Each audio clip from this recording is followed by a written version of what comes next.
ഓരോ ഭർത്താവും ചിന്തിക്ക്, നീ മരിച്ചാൽ നിന്റെ ഭാര്യ പറയുമോ നീ നല്ലവനായിരുന്നു എന്ന്?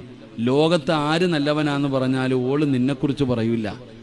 നമ്മുടെ ഭാര്യമാര് ആരെക്കുറിച്ച് നല്ലതെന്ന് പറഞ്ഞാലും നമ്മളെക്കുറിച്ച് പറയൂല. കാരണം നമ്മുടെ സ്വഭാവം അത്രയ്ക്ക് നല്ലതാ. നമ്മുടെ സ്വഭാവം അത്രയ്ക്ക് നല്ലതാ. ഓരോ ഭർത്താവും വീട്ടിൽ ചെന്നിട്ട് ഭാര്യയോട് പറയും, ഉസ്താദ് പറഞ്ഞു കേട്ടോ, നിനക്ക് സ്വർഗത്തിൽ പോകണമെങ്കിൽ എന്റെ പൊരുത്തം വേണം. എന്റെ പൊരുത്തം ഉണ്ടെങ്കിലേ നിനക്ക് സ്വർഗത്തിൽ പോകാൻ പറ്റൂ. ഞാൻ പറയുന്നത് നീ അനുസരിക്കണം. എന്റെ മൂക്കിലൂടെ ചീഞ്ചലം ഒഴുകി വന്നാലും നീ തുടച്ചെടുക്കണം. അള്ളാഹു ആരുടെയെങ്കിലും മുമ്പിൽ സുജൂദ് ചെയ്യാൻ പറയുമായിരുന്നെങ്കിൽ ഭാര്യ ഭർത്താവിന്റെ മുമ്പിൽ സുജൂദ് ചെയ്യാൻ പറയുമായിരുന്നു. അത്രയ്ക്കും പവറാ എനിക്ക്. ആരാ പറയണേ? വെള്ളിയാഴ്ച പോലും പള്ളി കയറാത്തവൻ, കള്ളും കഞ്ചാവും അടിച്ചടക്കുന്നവൻ ഭാര്യ എടുത്ത് പോയിട്ട് പറയാ, നിനക്ക് സ്വർഗത്തിൽ പോണെങ്കിൽ എന്റെ പൊരുത്തം വേണമെന്ന്. എടാ ചങ്ങാതി, നീ പോണെങ്കിൽ ഓള് തീരുമാനിക്കണം. അള്ളാഹു ഈമാൻ നൽകുമാറാകട്ടെ. അള്ളാഹ് ഈമാൻ നൽകുമാറാകട്ടെ. നിങ്ങൾക്കൊക്കെ സ്വർഗത്തിൽ പോണെങ്കിൽ ആര് പറയണം നീ നല്ലവനാണെന്ന്?